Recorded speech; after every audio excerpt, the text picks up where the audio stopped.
Welcome to the Shower Epiphanies podcast, where we explore your hidden thoughts and desires, revealing your greatest drop the soap moments. Now here's your host, Art Costello.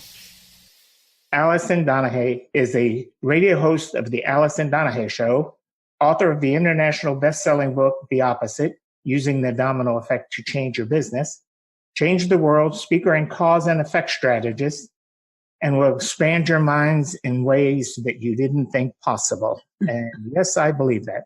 Her latest project is #MyPart, accepting our part in every single situation we find ourselves in, which brings us to a place of true empowerment with the goal to see ourselves as part of humanity as a whole, rather than dividing into victims and victimizers, oppressed and oppressors, thus moving towards understanding the inherent value of everyone.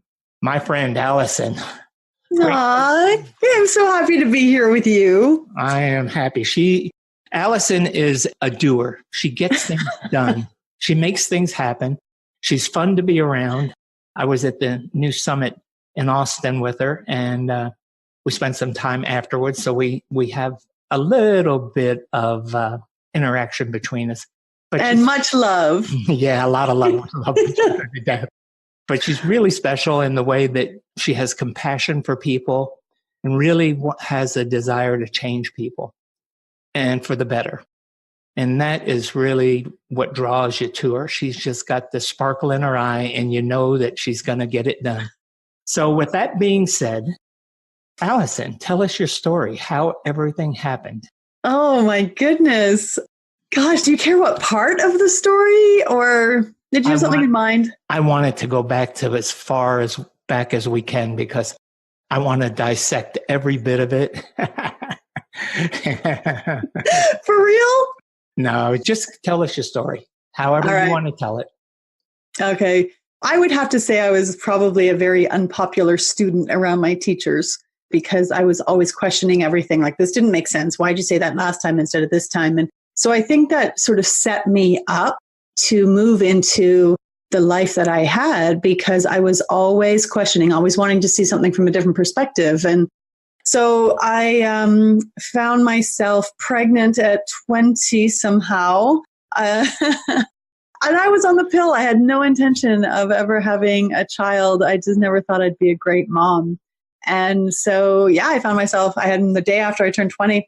And then I found I was working these dead-end jobs, and I couldn't make ends meet. I couldn't get off welfare. And for anybody who's been on welfare, there is this controlling entity that is part of your every movement. And so every decision I made was sort of like, oh, is this going to get back to welfare? And are they going to cut me off? And people who were trying to control me would threaten to report me for whatever. And so there was this constant state of fear on top of the lack of money. And it was a horrible way to live. And so I thought I'd go back to school, and I went to university, and I got my criminology, and I was working 3 jobs, working a lot. I was full course load, and life was kind of crazy. And then I met a guy. This is the beginning of every terrible story. And he said to me, he goes, I could teach you how to paint. He was a house painter. And he said, and you'll make more money. You'll get to see your kid. And I was like, oh, I don't need to know anything else. Just sign me up. And so I ended up moving in with him. And the weekend before I moved in with him, he relapsed into drug addiction. He'd been clean for 4 or 5 years, and he relapsed. And then he assured me it was never going to happen again. And I had no choice. I had nowhere else to go. There was no safety net. I had no money. So I moved in with him. And then it was a 6-year spiral into his drug addiction. He was an IV drug user, and life, it was horrible. And I couldn't see any way out. I couldn't go to a women's shelter because I wasn't being abused. Welfare said, no, your life's not that bad. Stay where you are. We're not going to help you. And I just felt like every door was getting slammed in my face. And then in 99, he died. And I thought, oh gosh, now what can I do? I hadn't finished my degree. I was working on it, but I hadn't finished it. And so I thought I would start a house painting company. And I thought, oh, how hard could it be? So I started the business, and it didn't take me long to get off welfare, because as most people know, you don't make much on welfare. So getting off welfare was not a huge feat. And after my first year, I went back to university and I finished my degree. I got a Bachelor of Arts with Psychology and Sociology. And then I went and taught English in Italy and ran the business from there. I had an employee here, and Then I came back and business just kept getting better. And I honestly never thought I would stick with it. But this is now moving into our 20th year. And then a couple of years ago, I gave a speech and somebody said, oh my God, you need to do more of this. Like your perspective is just so different. And so that's when I started Domino Thinking and I wrote the business book. And now I challenge people to think about what they think about. What a story. What a story. I mean, really, you could have at any point decided to just give in and not do. And about me telling people that you're a doer, that's just proof of it right there. I mean, how many pretty young women go out and start a painting company? Not very many. I mean, I was in the contractor business for years, and really you could count on your one hand the number of women contractors that I had here. But I was thinking about something when you were talking. We never mentioned where you're from. Can you tell people about where you live? Because it's really kind of neat. I live on the west coast of Canada. I live on Vancouver Island. So we're just north of Seattle for people who don't know Canadian geography that well. And it's a beautiful island. Literally an island. Yes. Yeah, it is. It is, 460 kilometers long. So it takes about 5 hours to drive tip to tip. Not that you necessarily would want to, but there's some really beautiful things here. We have surfing and we have also whales, all sorts of things. Eagles are constantly flying by my window. There's deer in the backyard, and it's a pretty special place. Nanaimo and I have had our difference of opinions, but I think we're at a place where we are accepting each other for what we are. Have you ever thought about any of the epiphanies that you had to get you where you're at? Expectations and epiphanies. Because I believe that expectations or epiphanies are a precursor to expectations in our brain. We have epiphanies. Okay. Most people don't act upon them, but the people that do, they turn into expectations, and then they move forward from there and start moving through. Right. And making it happen. So, well, I think I always had an underlying expectation that I would do more, that I wasn't going to have a life where I was struggling, that I knew I would eventually have the life where I could do what I want. I could travel when I wanted to. I could do the things that I wanted. So I think that was always there. There was things like I was doing work for a guy who was an electrician. I said to him, oh my God, you own rental homes, you own a plane, you have your business. Like, how did you do that? Like, you're an electrician. And he said, hire people. You'll never make it if you don't have staff. And so I went, oh, okay. And I started hiring staff. And so there's been an awful lot of advice that I've gotten over the years that have been light bulbs to me. I had somebody else say, if somebody has a complaint, fix them first. They move to the top of the list. Don't ever make them wait for you to fix their stuff. And that was a huge core value that I brought into my business, which made all the difference in the world. And it created a level of expectation from my clients as well, because they now expect my company to behave a certain way. And we fulfill that. That really addresses customer relationships, because, and that is a great, great philosophy. That was wise advice from his part. Sorry. Yeah. No, it's your show. You interrupt anytime you want. Yeah, so I think a lot of the things that were turning points for me is just simply because I was prepared to listen to people who knew more. Because I knew in order to have that life I expected for myself, I had to learn from people who had already done it. Mm-hmm.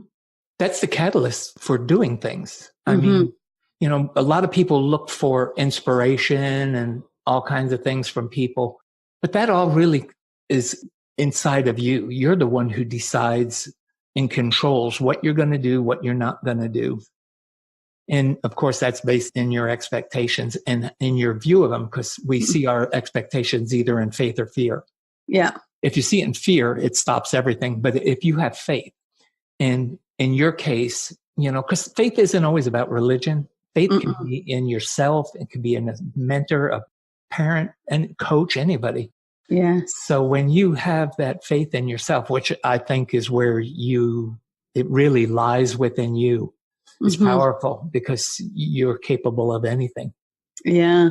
And that's an excellent point. I think we have to be able to see it on some level. And I agree. I have huge amount of faith. I wouldn't say I'm religious at all, But the faith piece, I've always had that. I always believed that things were going to work out.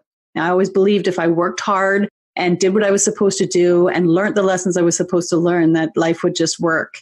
And it did. And I think that mentality is kind of old-fashioned now. Yeah, I mean, thinking back on my own story in my own life, it's the very thing that propelled me from being a little boy abandoned and everything and trying to figure out life and just going and doing, creating. And I always knew everything is going to work out just the way it's supposed to be. I'm going to always be where it is, even through the loss of my wife to cancer in 2006.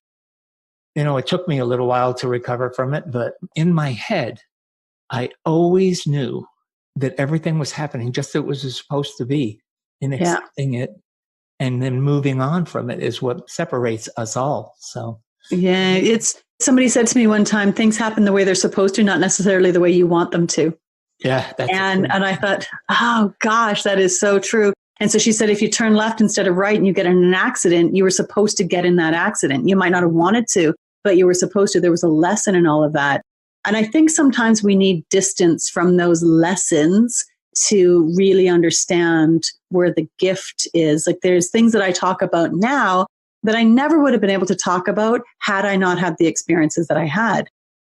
Were they great experiences? Not always, but they did give me the authority to speak about them now that I wouldn't have if I hadn't had them. And so then that is the gift in them, is that I am now able to connect and communicate with other people around some really tough issues because I experienced them.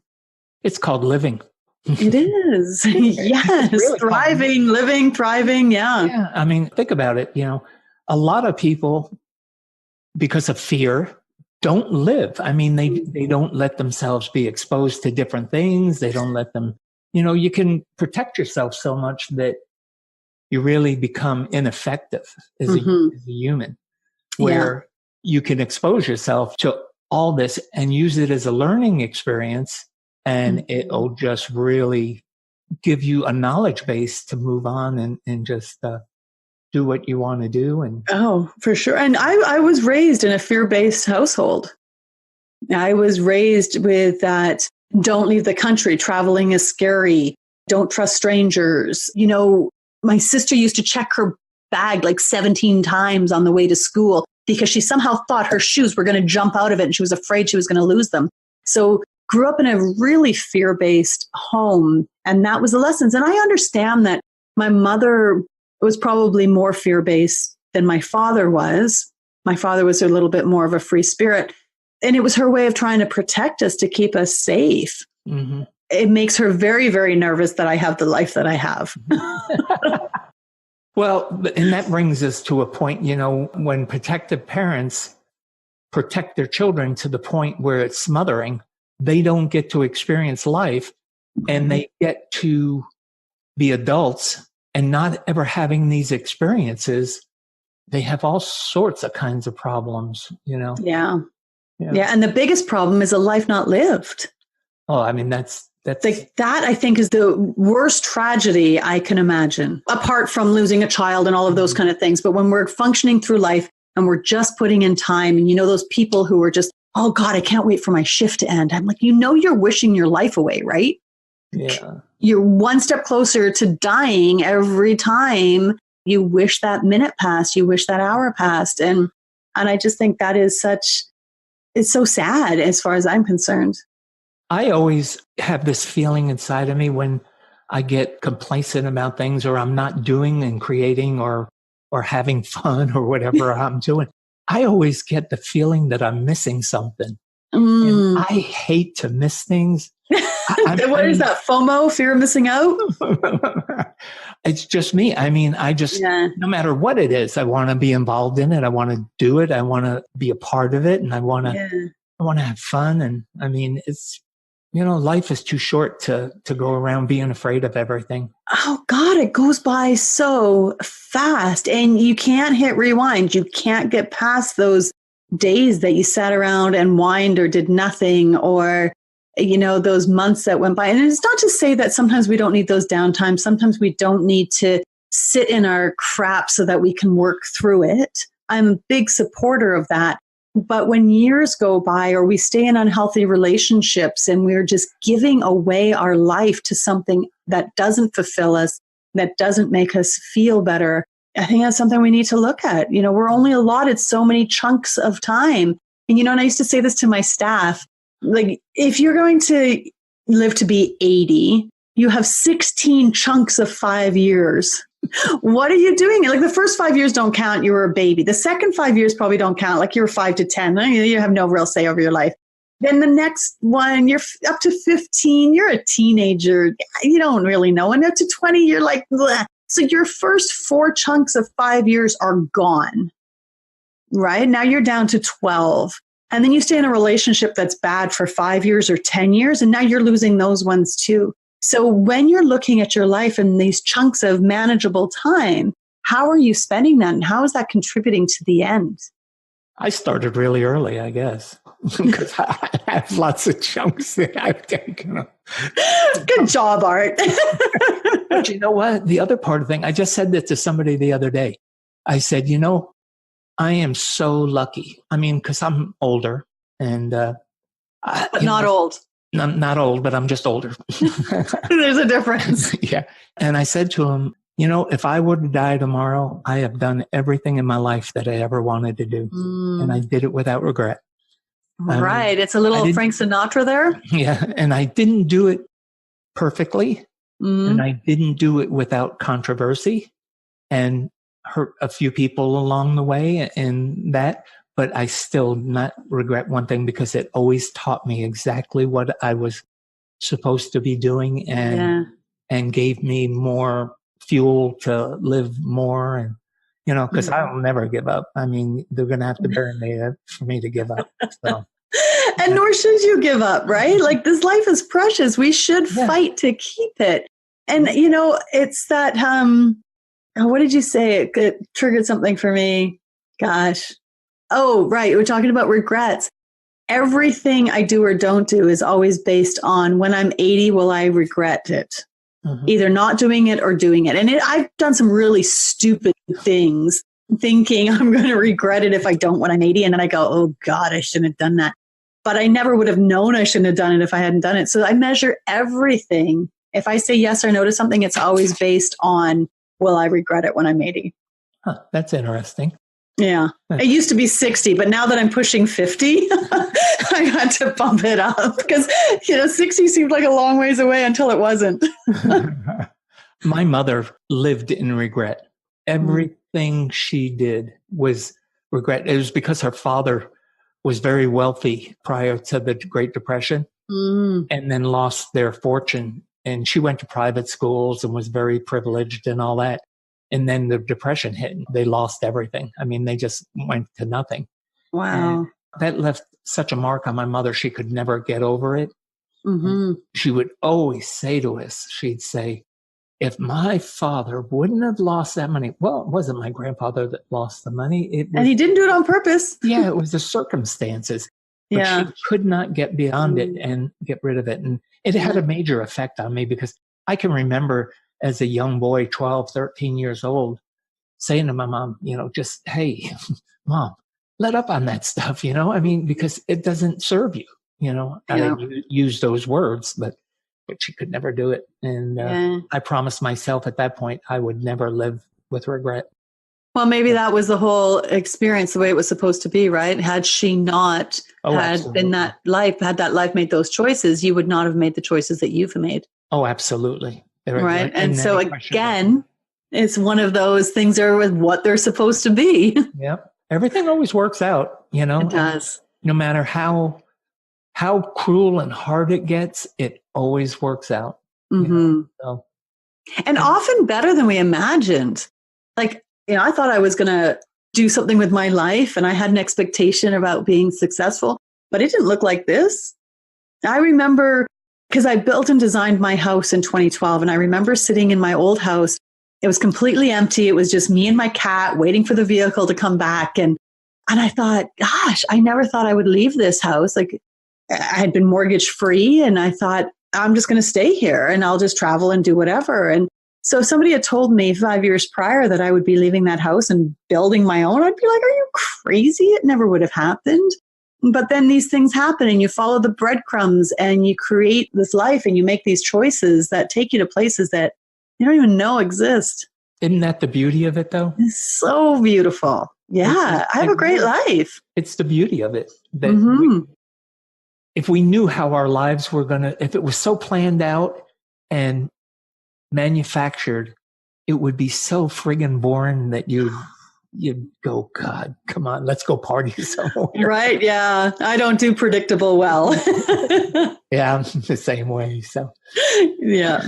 Tell me about this hashtag my part. What's going on with that? What are you doing with that? Yeah, well, I'm just finishing up a course that I'm going to be offering, and I'm creating a card game around it. Last January, I gave a speech called My Part, and I talked about the Me Too movement and how we have to be careful because everything's a double-edged sword. And then I talked about when I was sexually assaulted in high school and how it wasn't until I understood how I contributed to that rape. Not saying I deserved it, not saying I was to blame, not carrying any shame or anything like that, but objectively standing back and saying, how did I contribute to this? And I did contribute to it, which makes people very uncomfortable because nobody wants to hear that. Mm-hmm. And I realized that I didn't want to go out with that guy, and I still went out with him, and I went out with him for all the wrong reasons. And when it didn't feel right, I didn't leave. I continued to stay. And it wasn't until I understood how I contributed did I actually become free of being his victim. So then I started exploring all of that and how does it work? Why does it matter? And I realized that all of our actions are choices, whether we admit it or not. Oh, yes, they are. Right? And we can either make our choices with awareness or without awareness. And I think when we own those choices that we make, we actually boost our relationship with our worth. And I think we are born inherently worthy. And I say this all the time, this little tiny sperm found this little tiny egg and made you, somehow fought through all of that crap to reach that egg, beat out all the other sperm, because if it hadn't, you'd be somebody else. So by the very nature of that, you're a miracle. And then we're born, and then the world tells us that we're nothing special. We need to be better. Our parents say, why can't you be more like? Our teachers say, why can't you be more like? Our partners say, why can't you be more like? And we believe that we're not good enough. And when we can get to that place where we own all of our choices, it actually reinforces our relationship with our worth. And when we get to that place, we are in a much healthier place and in a place of actual freedom, because what's happening out there is no longer relevant. It's about all of the choices that we make.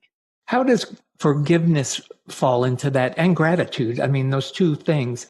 Because when I was listening to you, I was thinking, Alison has forgiven herself for the things, that I don't want to say regrets, but for the actions the choices that you've made. You've kind of forgiven yourself and given yourself permission to move on, and grateful for it. I mean, because you're very grateful for it. It's very so grateful.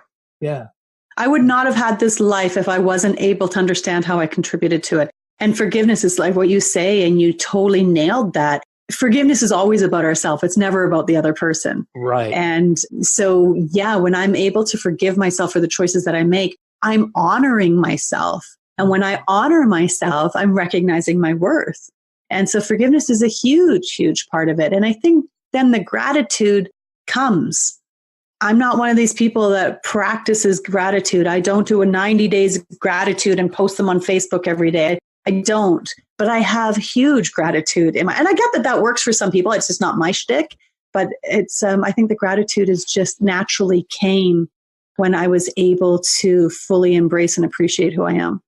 Yeah. I think people like you and I that have a very strong mindfulness about our past and our present and where we're going. We don't have to put up vision boards. We don't have to put up gratitude boards and all those. It just is innocent and flows from us and just kind of is there. It's that faith piece. Yeah. And when I see people that are so having to do that to get to the place, I think, what must have happened in their life that they haven't gotten to the point where I am and stuff. But then I stop and I think, it's because my mind's always working. Yeah, that's what I love about you. And what I was thinking is, everybody's not like me. And God forbid it, I'm thankful to God that everybody's not, because it'd be quite a world, I guess. It'd be fantastic. But, I guess it goes back to the individuality that you're talking about, prior. Well, I think sometimes what happens is that we believe we have to get that worth externally. So if I am posting on Facebook 90 Days of Gratitude, on some level, I am still needing the validation from the people who read it that I'm doing well. That's what I was thinking. And we can wrap it up any way we want. And if we're doing it to inspire people, great. And if you are doing it with full awareness, fantastic. Like, carry on. If this is what works for you, it's what works for you. My fear is that people are not doing it with full awareness.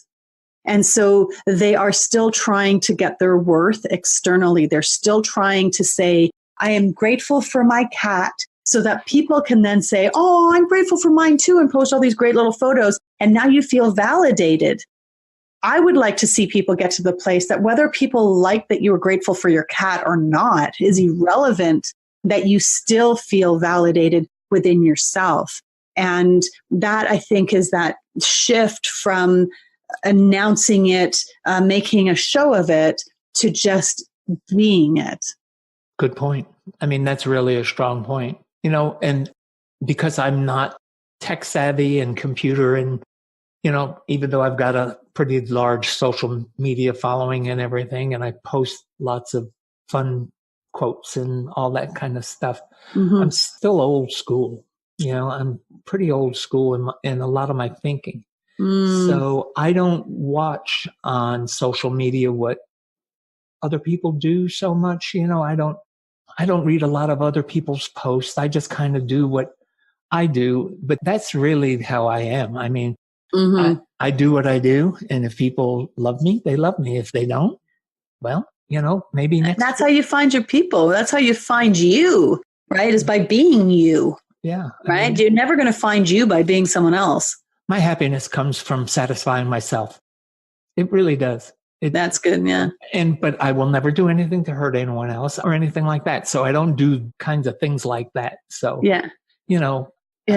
It's about just being me. Right. I'm very strong into individualism, and thinking your own mind and taking responsibility for your own actions, be them good, bad, or ugly, or whatever they want. Just take responsibility for yourself. Because taking personal responsibility is another way of forgiving yourself and living, because I don't stick my finger out, never blame anyone else. It's not anyone's fault. If I have trouble with my kids, it's because of me. It's something that I did. I don't blame them something that they did. Something that I did. Or if the car gets a flat tire, it isn't because somebody threw something out in the road. It's because, golly, I just wasn't unlucky enough to run over the nail that somebody dropped out of a truck. Well, yeah. And even if somebody did throw something across the road, you were still the one driving your vehicle. You chose to go that way.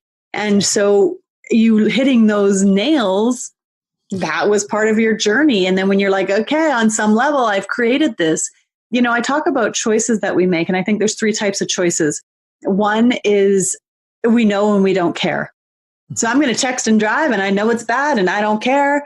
And those are probably the easiest choices to identify, because when you get a ticket from the cops, you're kind of like, yeah, I know I shouldn't have doing that. It's really hard to deny that you made a choice that wasn't the best choice for you.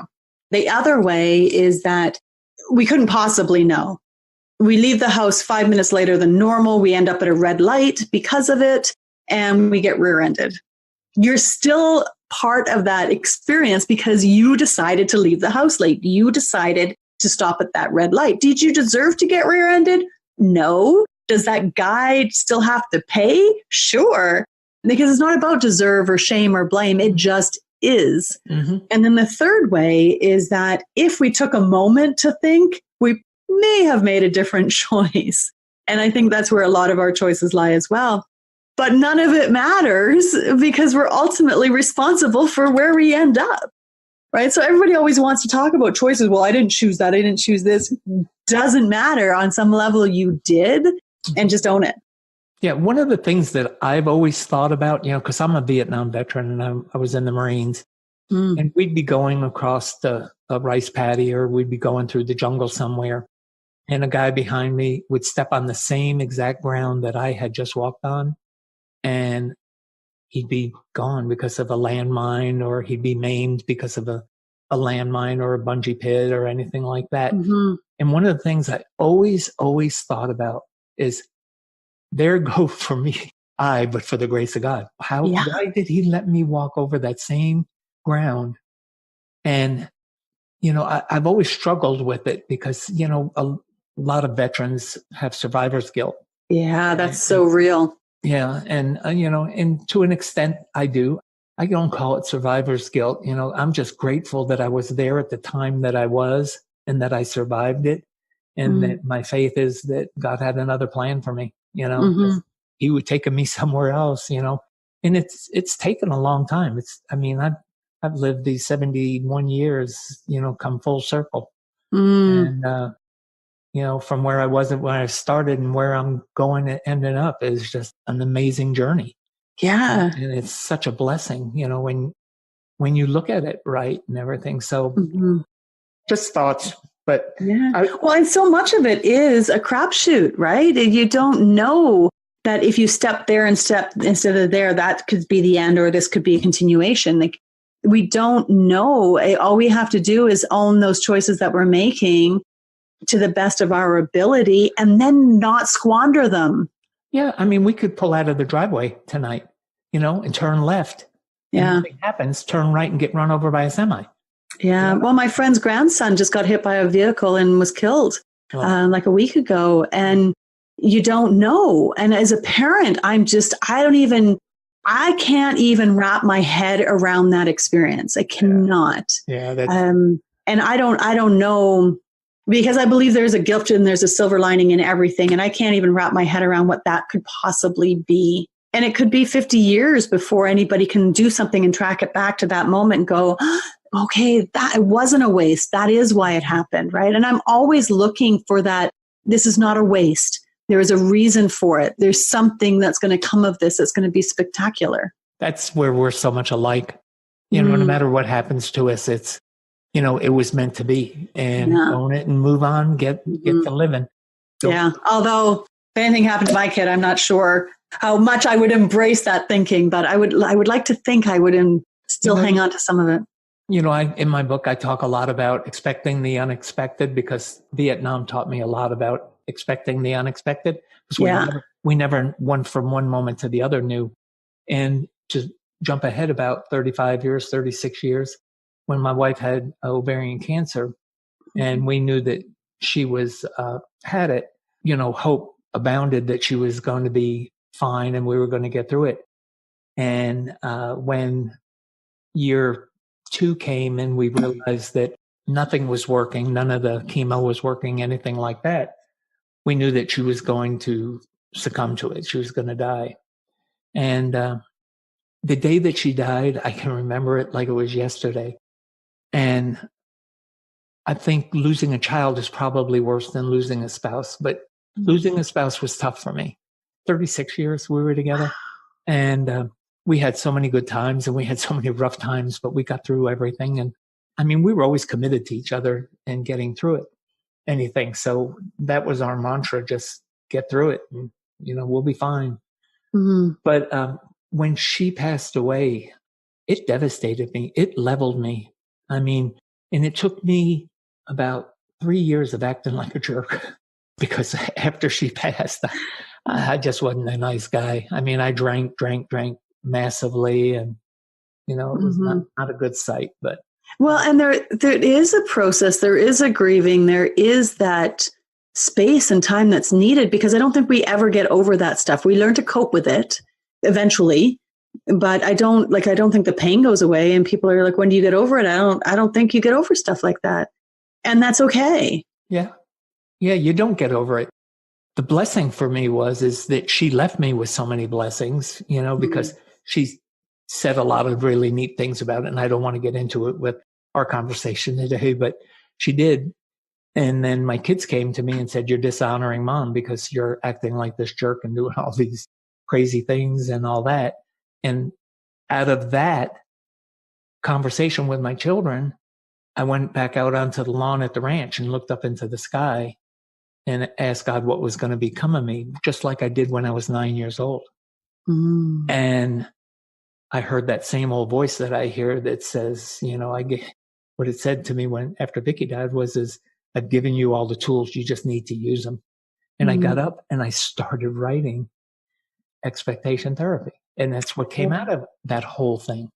So and then you think of the number of people that you have helped by paying attention, by going through the process, by doing what feels right in your heart, what feels true for you, and then honoring where that all came from, right? So your wife still gets to live in the good that you're doing and the people that you're helping. And the people that you're helping is countless. And we can never even put a number on that because it's going to manifest in ways that we don't even recognize or see or know. Like you can talk to somebody and think it hasn't gone in or it hasn't been significant. And then they contact you like 3 months later and go, that changed my life. Or a year. How did that change your life? Like, dude, really? But, it was such a gift that you listened to that. Mm-hmm. Yeah. Well, it was hard not to listen to it. I mean, it was. But you were still at choice and you still could have chosen a different way. That is very, very true because a lot of people have those kind of moments that like I had and do nothing with them. Yeah. Yeah. So, yeah. Like think of all the people who said, I invented that cup thing where you rip it off and tip it back so you can drink out of it. But who actually acted on that? Yeah. Everybody was ripping their lid, but nobody designed the lid to be that way until the guy designed the lid to be, or woman, I don't even know who it was, designed the lid to be that way. And so I think the trick is to be the person that designs the lid. Step into it. Yeah. I mean, to me, it's just how amazing life is. It's just another way of how amazing life is. Yeah. I wanted to get back to something with you. Sure. You have a podcast. I do. A radio show or podcast? It's a radio show converts to a podcast. What do you do on that show? I want to hear because I know some of it, but I want you to tell me more about your show. I challenge people to think about what they think about. So it's quite philosophically based. It's I want to bring on guests where my listeners can say, oh, I never thought of it that way. I want to create this safe space to hear a different perspective so that we can try it on and see if it fits for us. And not everything that my guests say is going to impact people or change their lives necessarily. But I don't think we examine our beliefs enough. And I always end up every show with, if you don't question what you believe, what's the point of believing in it? And I really want to encourage people and hold people capable of getting to that place where they can start questioning their belief. And it's changed my life having my show, like in ways I never would have anticipated. That's really interesting to me because, I love challenging people's beliefs, but I don't know if I'm into as challenging people's beliefs as into expounding my own beliefs. Yeah. And then that's, I think, a double-edged sword, right? By doing it for yourself, you're modeling it for other people and they can't help but then do a little bit of what you do. Yeah. Well, I mean, that's what I want to do. I want everybody to understand the power of expectation because it is really, really a powerful tool to have in your tool chest. Yeah. So yeah, I totally agree with it. It's it's been a fun journey. I've been focusing a lot on men's rights and feminism for the last 8-9 months. So after I gave that speech, a guy reached out to me and he told me about when he was raped by his wife and put in the hospital. And some point during that conversation, and I've listened to my show and I cannot pinpoint when it happened, which I think is indicative of a lot of things that happen in our life. But at some point, I realized that I was looking at men through the lens of a woman.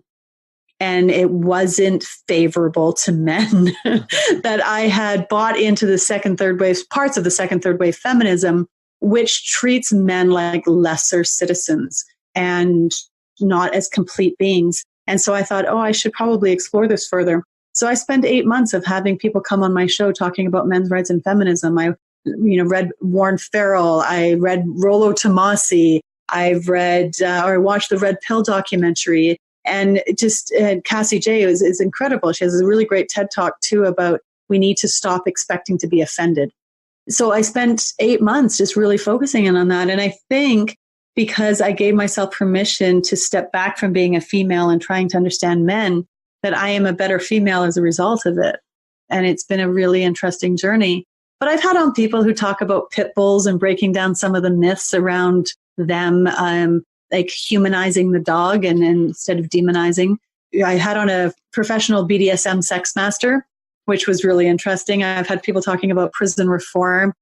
I had a transgender woman come on talking about some of the questions that she's been asked. And so just really, I'm really lucky. I meet the most interesting people. Yeah. And you know why that is, don't you? Well, because I have a radio show. No, because you're so interesting.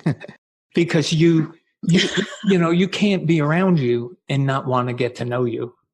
That was my feeling anyway, that just being around you is like, hey, I got to meet her. I got to know her because you're so full of energy and vim and vigor and all that stuff. So, I love that you felt that way. Otherwise, we may never have connected the way that we did. And I think you're just such an important person in my life. I'm so grateful that the New Media Summit happened so that I got to meet you. Yeah, another thing that happened in our lives that just made it all possible. That's right.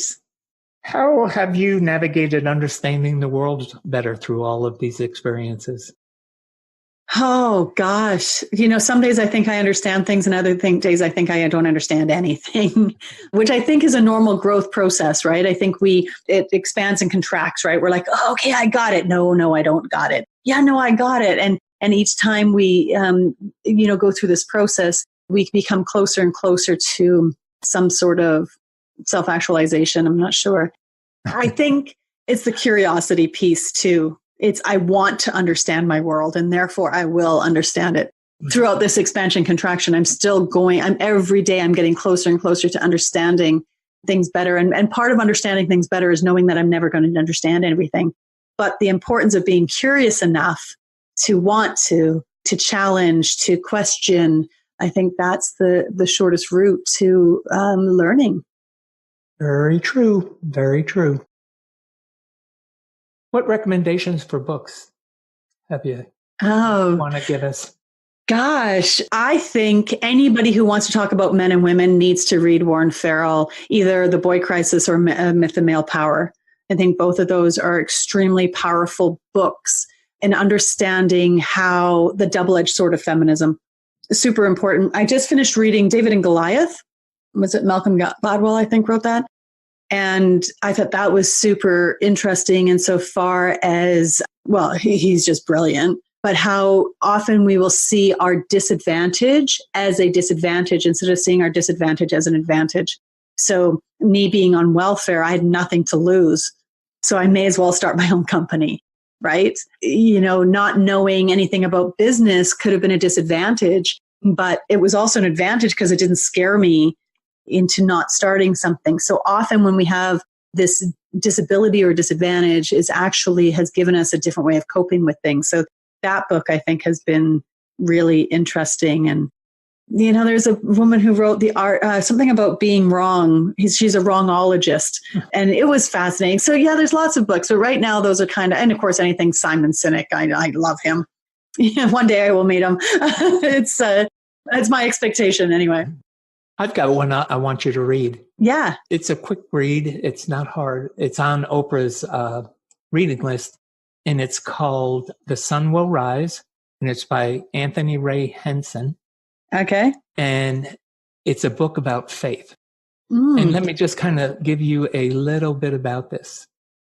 He's spent 30 years on death row in Mississippi. Is it a true story? True story. Oh, okay. Absolutely true story. Spent 30 years on death row for murder. He was committed for murder. And at year 10, he has never, ever said he was guilty. He says he's innocent and he didn't do it and that it would be proven at some point. At year 10, they told him, you can get out of here if you'll admit to it and sign a paper and we'll let you out. He said, no, He spent another 20 years in prison, but his story of faith is so great that it's a wonderful read. It's not a big, long, thick book. It's pretty quick, but it's well worth the read. Yeah. That you will find very few people who are as committed to living their life. I mean, he was a young man when he went out into prison. Yeah. 30 years later come out and think of all the things that he missed, like computers and cell phones and I mean, just things that we normally have and how everything's progressed. Mm-hmm. But he was let out every single day. He had 1 hour out of a cell because he was on death row. And he had 1 hour to see the sun. That was it for 30 years. So, but anyway. Well, I will definitely get it. I'm always listening to books in my vehicle. Go Audible. Because I spend a lot of time driving. And so I will add that to my list. Yeah, that's a good one to get. You'll enjoy it. Well, we're nearing our time to end. Oh, yeah, kind of how I feel too. But we'll do this again. I would love it. What piece of advice can you give our listeners that you really want to end this with that really will have an impact on their lives? I really want to remind people that they're worthy. No matter what is going on in your life, no matter what you've done, no matter the choices you've made, no matter the situation that you're in, you are worthy. And if you can start to understand that in little small pieces, it will change your life. It will move you to a place of freedom and it will move you out of any area that you're feeling like a victim in. And it'll allow you to step into the life that you really want, because I promise you, you are worthy. Where can people get a hold of you? Website's the easiest, dominothinking.com. There's a contact page on there. I answer all of my emails. If anybody wants to ask questions or connect or whatever, I have a newsletter that goes out. People can subscribe to that if they want to. It's low key, no pressure, no selling. So it's just thought-provoking things, connections to my radio show. And after every guest, I have a challenge. So that usually goes in a newsletter and gets it challenges people to do something. I'm trying to think of what we can challenge you to get stuff then. Well, I would challenge your listeners to do a list of areas that they think they're spectacular with. And I don't care if it's you like your hair or you're kind to cats. Just make a list of all of these things that makes you pretty amazing. And then just every day, just keep adding to it until you start to believe in your own worth. On that note, thank you, my friend. I love you. You're always a delight to talk to. I want to spend more time with you so we can do this and help more people. That's what it is about for you and I. It is. Others. And I think there's some magic that we're going to do in the future. So I cannot wait to see that unravel. That is my expectation. I see us doing something really cool together. So much love to you. Yep, I agree. I think there is something special coming up. I already have it in my head, but we'll see. Ooh, can't wait to hear. I'm game. So whatever it is, yes.